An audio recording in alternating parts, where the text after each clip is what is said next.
Welcome back, everybody. Now, there's a new sex education program shaking up high schools across the country with its revolutionary approach. It's called Love Bites, and it's challenging perceptions of domestic and sexual violence head on. Students are calling it eye-opening, including our next guests, who's Sarah Fay and Kyle Richardson.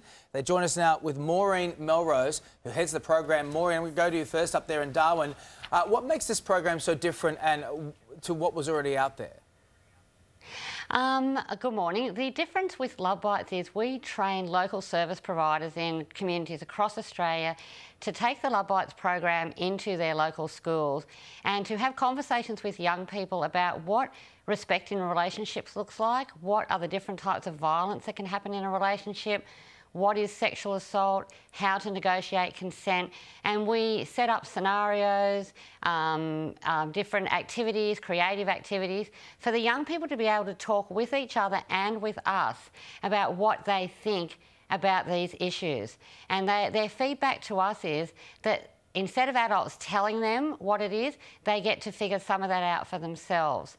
And we're continually impressed with the courage and honesty and integrity of the young people who want to look at this quite complex issue in their lives and often in their communities as well. I want us to stress that again for the people at home that are still trying to get their heads around this. So what you really are doing, Maureen, is giving the scenarios to these young people in their high schools with their peers, sitting around and saying, here's a scenario, we're going to set this up. Then they discuss the scenario and they come up with, is this right or is this wrong, correct?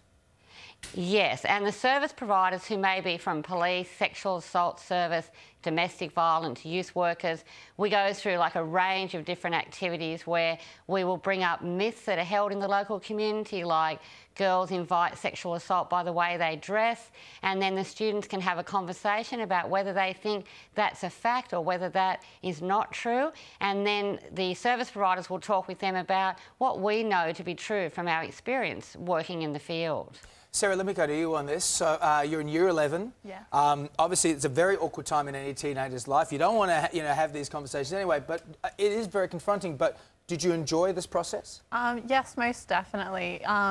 Being confronted with these scenarios was definitely a good way to kind of be shocked into the reality of what's going on. But, now knowing that 40% of women since the age of 15 have experienced violence, it was quite a harsh reality to face.